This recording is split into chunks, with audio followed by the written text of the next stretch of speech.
Good morning. I think it is now at 11, rather 10:38 Eastern time. So I don't know what time zone you're on, if you're on Eastern time, Mountain time, Pacific time, some other time, still sleeping.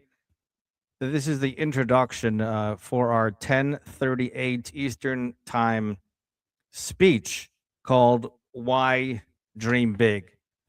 I could explain what that "Don't Be Bruce" is too a little bit later. So if you do tune in, feel free to put something in the chat. That's the comments if you're listening on my Facebook profile or my Facebook page or on YouTube. So the way to get to YouTube is you can go to omgtalk.com. That's omgtalk.com to get to YouTube and watch it streaming over there, or rather, you are streaming over there because that's the only way you're probably listening to this right now, unless it's a recording later on. But if you see the live button, then we are live here from Southeast Florida. Let me just give you a little introduction before I put myself up there on the video, because every good speech deserves a good introduction. So if you're a speaker and you're not getting a proper introduction, maybe tell your organization it's okay to have about a 3 sentence or so introduction that sets up every wonderful speaker. Today's speech is no different. Paul Finkelstein is a very popular name. There are over 50 Paul Finkelsteins on LinkedIn with the exact same first and last name. This Paul Finkelstein, though, doesn't like to stay in the lines because he likes to think bigger than that. How about yourself? Do you like to think bigger than that? I'd love to find out. Unless you are okay with the status quo, mediocrity, never getting a raise from your job or business or portfolio, you're retired and you don't want your income to get a raise as well, no cost of living adjustments, then you'll definitely be bored of this entire presentation for 5 to 10 minutes. You'll definitely not be interested in entrepreneurship. You'll find this talk extremely, very, very boring. But I do invite you to have a big open mind to some new concepts for you, if that's yourself, um, in this short 5 to 10 minute talk. More like 10 minutes, so you could listen to the rest of it later and maybe catch the first 5 minutes. Paul Finkelstein, dream big. Dream big, Paul Finkelstein. And this is the part where we actually invite you to applause, but I really can't hear it. I could put an electronic applause. Those are cutesy, but you could applause right there as well. But why should you dream big? And maybe I should come onto the stage so that you can now see me. Hello, everybody. I'm Paul Finkelstein, and I am a dream big kind of person. How about yourself? So the disclaimer you just heard. So if you didn't hear the disclaimer, I'm not going to say it again. But if you catch the recording, I will. Or maybe I should tell you here's a second warning. The warning is this: unless you're okay with the status quo of mediocrity, never getting a raise from your job, your business, your portfolio, your income, wherever it is, Social Security, or maybe you're younger, maybe you're older. If you don't want to raise, no problem. You don't have to listen to this at all. Nobody's making you stay here.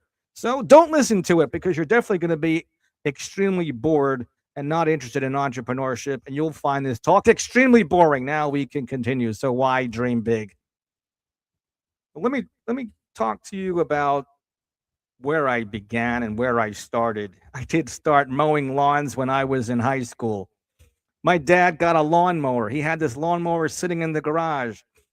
He didn't feel like mowing the lawn. And he said, Paul, why don't you mow the lawn? You might like it. And you know how it is when you get some kind of new piece of technology like a lawnmower, and dad says, hey, you could mow the lawn and maybe I'll even pay you a little bit for it. You'll get a little bit of allowance money by doing some effort and learn the discipline of work, which I'll be talking about is included in one of the 6 curse words for amateur entrepreneurs. Are you an amateur entrepreneur? Raise your hand.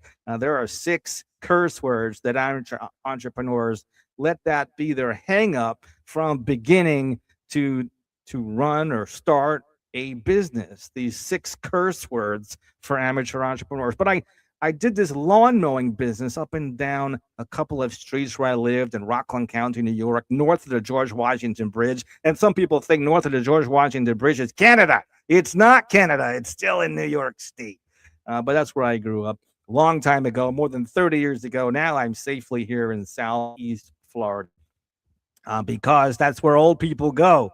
Uh, but I don't consider myself old. I should preface that some friend of mine for my birthday got me their certificate. I'll read it to you. It says Certificate of Antiquity. Thank you so much for that. This document certifies that Paul is a super old and that their boundless energy, youthful glow, and zest for life should be disregarded. What do you mean disregarded? What do you mean by that? I still have dreams and I dream big. Are you in that category, or are you in the younger category and you're looking for the perfect business, or you're looking for a reason to think big?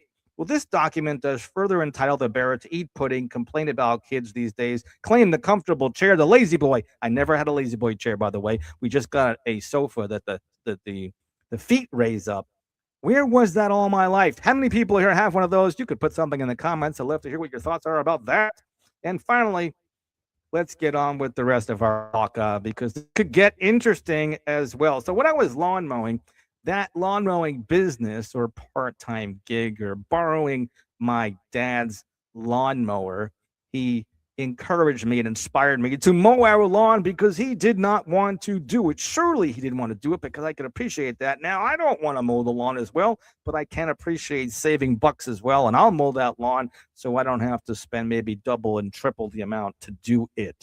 Just to put on a hat and some suntan, and then you're good to go, and have some water on the side so you stay hydrated. But you can't mow the lawn in the wintertime. Go figure. So it's not a very good business in the winter. So what did Dad do? He encouraged me to use the snowblower in the wintertime. And he didn't want to use the snowblower, but he knew that the snowblower would let me get through the driveway, would be lengthy to get that done as well. But in the lawn mowing business, there was all kinds of challenges in that.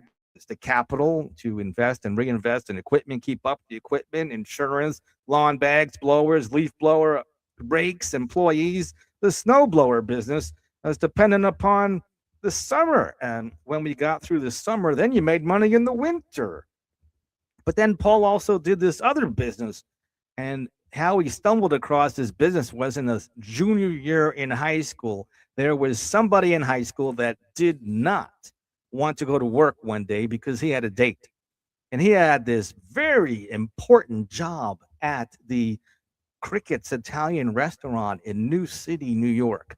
Anybody heard of Cricket's Italian restaurant? It's no longer there, but Cricket's Italian restaurant is not exactly your typical Italian name. We got to go to Cricket's restaurant. Now I'm sounding like Dracula. I'm trying to come up with an Italian accent, but I can't exactly do it. But I didn't know what the job was, but I said, hey, I'll make money. It was probably my first ever job ever, was in my junior year in high school. Legitimately, I filled out one of those green little cards that said I could work when I was 16 or 17 years old.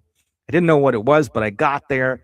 I found out I was going to be the most important job in that Italian restaurant, which was cleaning the dishes, running the commercial dishwasher. And what was my food? My food was sheep food, basically.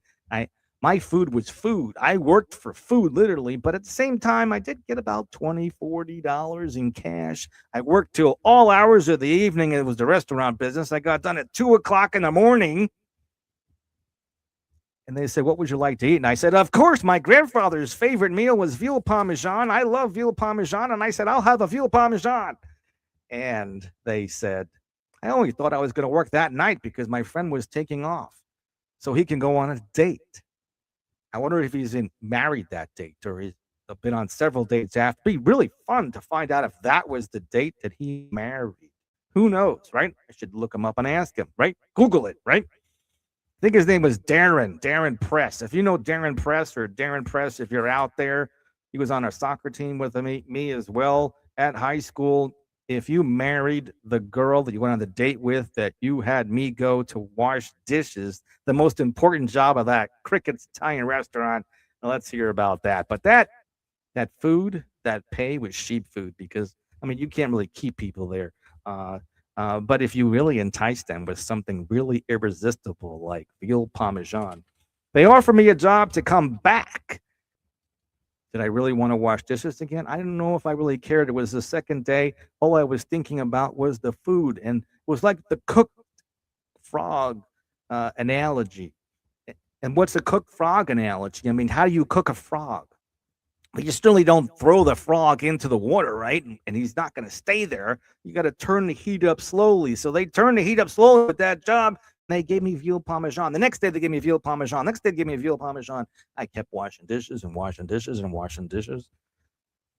Let me ask you this really important question. Millions of people want their own business. Millions of people want big dreams. And why is it that they want big dreams? Is it the freedom? Is it the freedom to dream big? And why do people dream big? Let me digress and talk about those 6 curse words that amateur entrepreneurs are always talking about. The first one is mediocrity. I'm not really talking big length about mediocrity. I think most people understand it. They can Google it, they can chat GPT it, they can AI it, whatever they want to do. But when I think of mediocrity, I'm going to do it in sound effects. This is what I think about mediocrity. I'm really snoring. I'm totally bored. It's mediocre. Yeah, that's the first curse word for amateur entrepreneurs.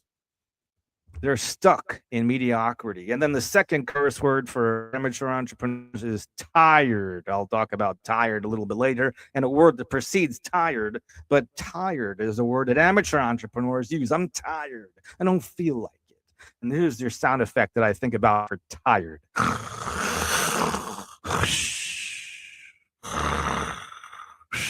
Yeah, that's the sound effect I think about for tired as well. And then also, here's the third curse word for amateur entrepreneurs, and that is comfortable. I could tell you a whole speech about comfortable. I'd love to tell you about that speech about comfortable. Maybe I'll even add it into this speech to make it even a longer speech from about 5, 10 to 20 minutes by adding in a comfortable speech. I love that speech. I love the 2 different stories that talk about the word comfortable and what that means. Ask me and put a comment or email me at wow@omgtalk.com and tell me, Paul, tell me about the comfortable story. So that's the third curse word for amateur entrepreneurs. The fourth curse word for amateur entrepreneurs is procrastination. And here's how I describe procrastination in a little short sound effect. I know that should be the tired one. But really, the procrastination one is, you're just lazy. You just don't feel like doing it now. You put it off for another time. It's a big yawn. And then the 5th and 6th curse words for amateur entrepreneurs are work and effort. Work, effort, work, effort. They're curse words. So I'm saying it like it's a curse word. I wouldn't say a curse word here because my wife wouldn't let me. But all curse words, these are amateur curse words for entrepreneurs. But I'm going to be talking about a cash flow quadrant written by Robert Kiyosaki. A wonderful book. The book is purple. It's got a lot of purple power in it. A lot of purple people out there that are, who's here's favorite color is purple. So when I talk about the cash flow quadrant, there are 2 sides of it. And before I get into that, it reminds me of a childhood birthday party when I was 13 years old. And the DJ there was a DJ there. My mom hired this DJ, and the kids were on half of the dance floor. The other kids were on the other half of the dance floor, and the whole middle of the dance floor was empty.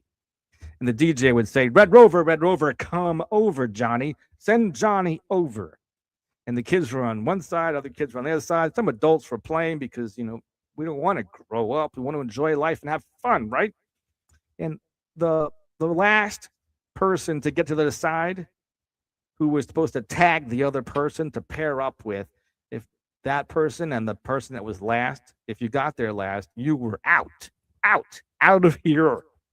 And that was Red Rover. And I relate that to the cash flow quadrant because there are the employee and the self-employed on the left side of the quadrant, and the business owner and the investor are on the right side of the quadrant. How many people are rushing over to the right side of the quadrant, the B side of the quadrant? How many people are staying on the A side of the quadrant? They need that DJ. And is that DJ enough to motivate them to go from the A side to the B side of the cash flow quadrant? And are you running over? Can I just say to you, Red Rover, come on over to the other side of the quadrant? But how many people are last, or how many people just don't want to do it because it's just too difficult? And I'll digress and explain to you why Some people just don't go over to the other side of the quadrant. So why dream big? Maybe perhaps you or somebody would like to have a honeymoon. I'm going to put this in front of me so you can see it. Just my wife here in front of the Western Wall in Jerusalem. And we visited that shortly after our honeymoon. And it was a fantastic trip. But if you are like to travel or even go to Athens, Greece, because we got a chance to see somewhere over here, I have a picture. Maybe I'll show it later. Is my wife and I in front of the Parthenon, and maybe you want to dream big, and you want a vehicle to help get you there to dream big, because you have some big dreams inside of you. Or maybe you're thinking this: my job is so sexy. Is your job so sexy? I like my job. I love my job. I mean, if you're like that, and you probably were not even on this speech right now because you listened to the disclaimer, said, I agree, Paul, I'm going to be completely bored. So why are you even here? You heard the disclaimer. Were you even listening? Were you listening to a text or reading an email while listening to the disclaimer and you didn't really hear it? So why dream big? Maybe your dream is to take some golf tees and go golfing on the golf courses of the world. I don't need or want a big raise, or at my job or my business, I make good money. What? What's that? How much is good money? If I, over the last 3 decades, if I hear one more person say good money, I'm going to go run on the beach for like 5 miles and not stop. I mean, literally, what is good money? So why dream big? Perhaps maybe you have a dream of having a membership at an exclusive country club where they give you one of these nice, beautiful metal license plates that you get to display in the front of your car. That could be your thing. That maybe not be your thing. Or maybe your dream is to go to all the beaches of the world when other people are working. Maybe that's your big dream. But did you know that you are surrounded by millions of people that settled for something less?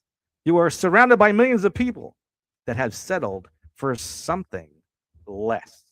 Did you know that 95% of your peers, by the time they reach 65, are dead, disabled, or broke? That's 95%. So that means, are we all okay? 4% of us are okay. 1% is very, very rich, and kudos to you, especially the ones that earned it through starting a business from scratch at the bottom. We're not talking to the people that inherited money. But hey, if you inherited money and you really want to make a difference, we are looking for people that really love helping people as well. There's an optional component at the very end of this Dream Big speech. It won't be for today, but leave a comment in my YouTube at omgtalk.com. Leave a comment on my YouTube and I'll see it. And then we'll talk about that optional plan to help people dream big. Let's digress a little bit more. Why should we learn the definition of success? And have you ever heard of the definition of success? This is my favorite definition of success, and here it is. Success is the progressive realization of a worthwhile dream. I'm going to say it again 2 more times because I love it. Success is the progressive realization of a worthwhile dream. Success is the progressive realization of a worthwhile dream. I hope that sinks in. It took me years to get that to sink in. I had to read books to get that to sink in. I love the book by Earl Nightingale. I love the book by Napoleon Hill. There's other books as well. I'll mention them later as well. But success looks very different through the eyes of a 20-year-old, of a 30-year-old, of a 40-year-old, of a 50-year-old, of a 60-year-old, of a 70-year-old, of an 80-year-old, of a 90-year-old, of a 100-year-old. Success looks different to everybody. What does success look like to you? If you have a piece of paper in front of you, grab one. If you don't have a piece of paper, Find a piece of paper, find a Post-it note, find a letter you got in the mail yesterday, find a letter you got in the mail today, and find a pen and draw a circle on that piece of paper. I'll hold. Inside that circle, draw. This isn't going to be a big project. This is the last part of it. Draw a dollar sign. A dollar sign. It looks like an S with two vertical lines in it. That's an S with two vertical lines in it. That's a dollar sign, right? I have to teach that. Now, put that dollar sign inside that circle you drew. If we were able to put you on the screen right now, who would volunteer to put your circle up on the screen now? I want to see if it's a little circle, a big circle, a medium circle. Is the circle way over here? Is the circle over here? Did you put a whole bunch of circles in there? I'm curious. How big is your circle? And your circle is a complete circle where there are no gaps in it. You can't get through that circle. Nothing can penetrate through that circle because that circle is your income for the rest of your life. How do you feel now if I told you that that circle is your income without a raise? You won't be able to deal with inflation. You have no choice but to live within your means. But they invented this crazy thing that gets people in trouble, and that's called credit cards.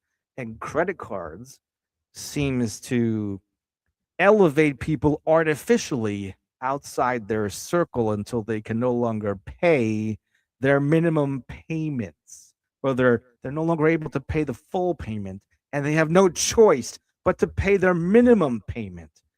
That debt trap is crazy. And later on in our discussion, we have a plan to help with that debt trap as well. But here's the last little project with that circle is you could draw a circle around your circle. And from where your income stops, that circle, to where the end of the next circle is your dream circle. Now that I give you permission to have a dream circle, how many people here actually have a way to make all of your dreams come true? Big dreams, little dreams, small dreams, a new dishwasher, a bigger closet, traveling, some of the things I just mentioned. Here's that picture, by the way, of my wife and I going to Athens, Greece on our honeymoon. If you've never been to the Parthenon, perhaps maybe you ought to go. But don't go on credit cards. Go by setting your dreams. And let me help you get there. I got a program for that. But you have heard of Robert Kiyosaki. You have heard of the cash flow quadrant.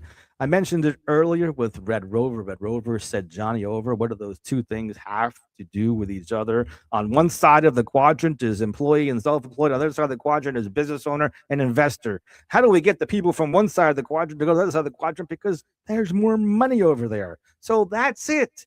The DJ just had to say, who wants more money? Who wants to win the lottery? Red Rover, send everybody over, Johnny. And everybody runs over, but how many people stay over because they're faced with the 6 curse words that amateur entrepreneurs listen to every single day? So how do you reach out to that dream circle?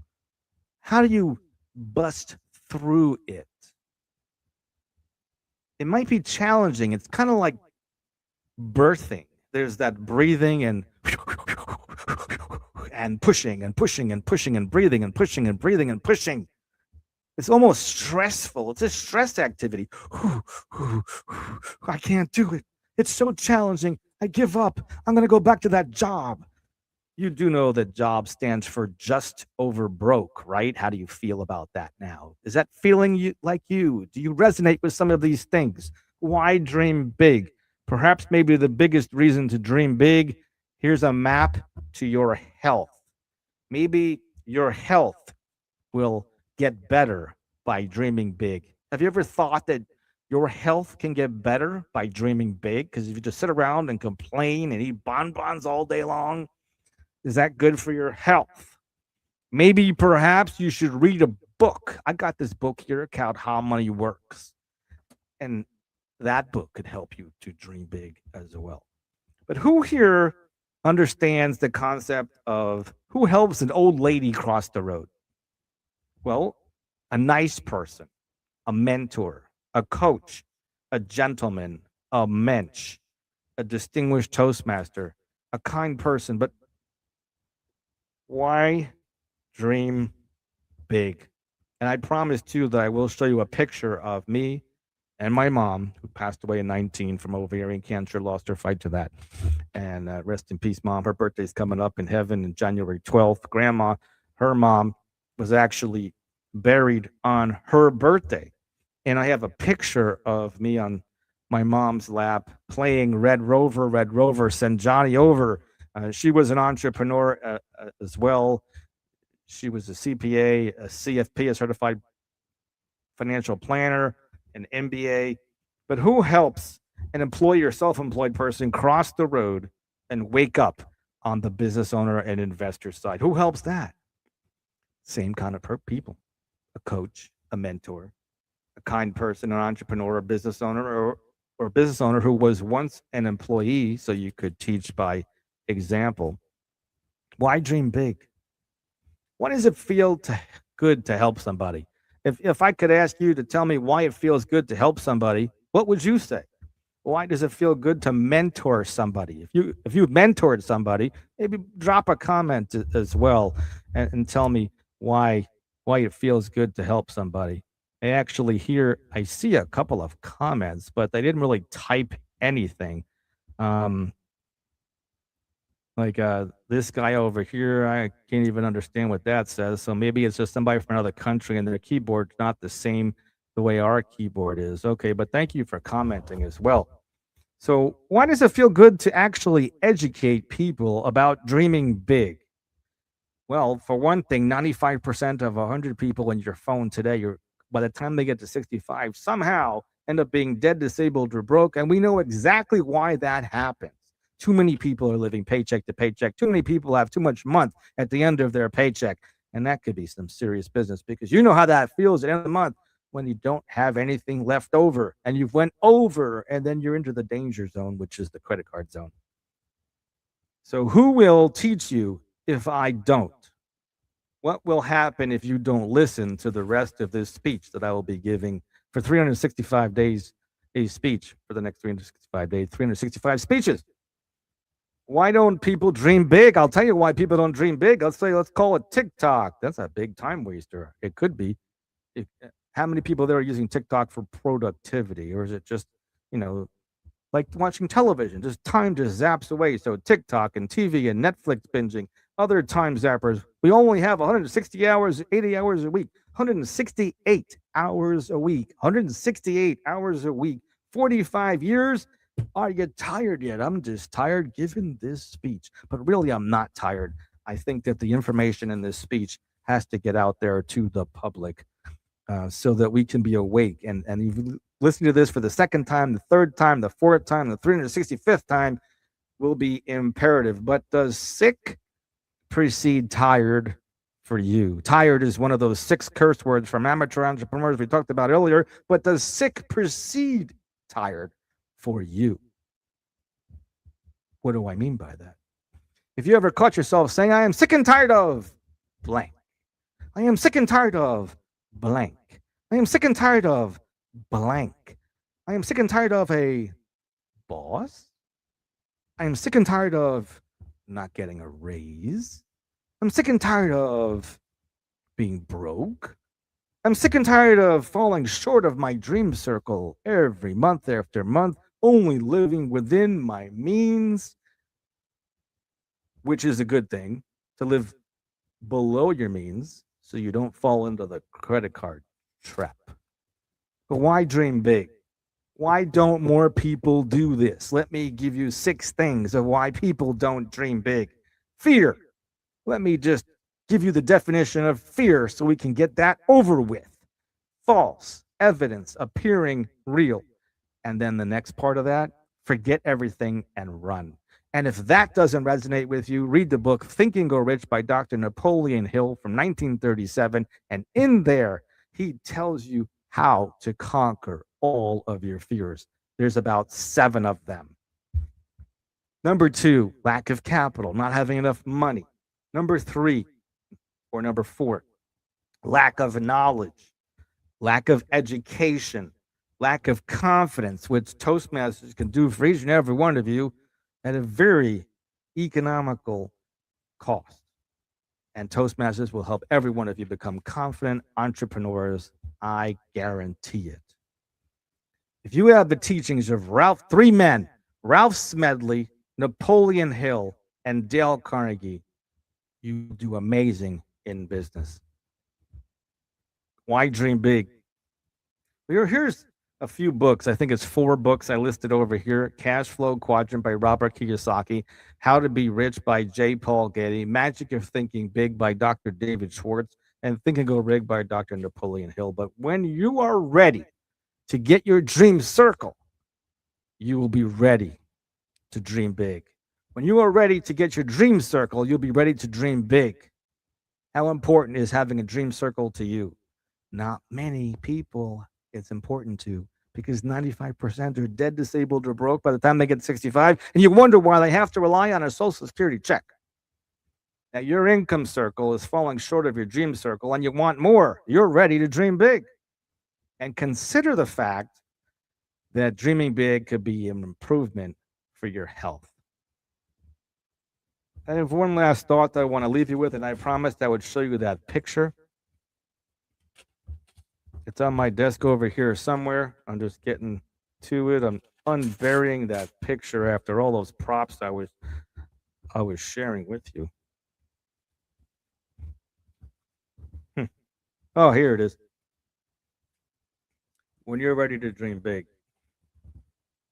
you are definitely a champion, no matter who you are, whether you're a dream big, when you dream big or you don't dream big, you are still a champion. You were born a champion. Champions make decisions, and decisions make champions. I promised that at the end of this talk, I would show you that picture of my mom, passed away from ovarian cancer, playing that game, Red Rover, Red Rover. Come on over to the business owner and investor side instead of staying on the side for the employee, the self-employed person. You're one of those. We could definitely help you, and there are plenty of reasons to dream big. I'm Paul Finkelstein with Why Dream Big. I hope you come back tomorrow and we'll talk about this same speech. Why Dream Big? 365 speeches in the next 365 days. Thanks so much for joining with you. And by the way, I'm just going to put up on the screen, Don't Be Bruce. Let me tell you a little bit about Don't Be Bruce. It's not you, Bruce, or maybe it is you, Bruce. There's only one Bruce in the entire world. It's not Bruce Springsteen. It's not Bruce Lasseter. It's not Bruce Aleo. It's a different Bruce. And that Bruce, he proposed on the first date. It was an embarrassing situation. And if more business owners and entrepreneurs did not do what Bruce did on the first date, more business owners and professionals would be more courteous and kind and professional and nice to each other than there are today. There's just some that just don't want to give people the time of day. Sometimes we just have to learn by peeing on an electric fence. So on that note, go check out the little short story of Bruce and little proof about what I did when I met my wife on an online date. It's been over 26 years. We work at it every day. Check out omgtalk.com. That's omgtalk.com, and scroll down and see why I highly recommend you not be Bruce. And on that note, I think I have a guy named Tony that wants to get in the last word. So Tony, here it is. Maybe also a little quick blurb for my wife as well with Your Medicare Lady. Between Tony and Your Medicare Lady, take the last words. It's time for another segment of Mr. and Mrs. Medicare, saving seniors from a high cost of healthcare, debunking Medicare, making Medicare easy to understand for all seniors. All guests of any of the Medicare segments receive a free ebook written by YourMedicareLady.com. Here are your hosts, Paul and Sarah Finkelstein. Thank you so much, YourMedicareLady.com, for letting me be your assistant. And Tony from TRC Voiceovers, not AI, a real voiceover guy. That's a hell of a guy. And if you need a real voiceover king, here he is, Tony. You have been listening to the OMG Podcast with Paul Finkelstein. We can help you build wealth without hogging your time. Schedule a one-on-one with us. Thanks for listening. Join us again for another OMG podcast segment.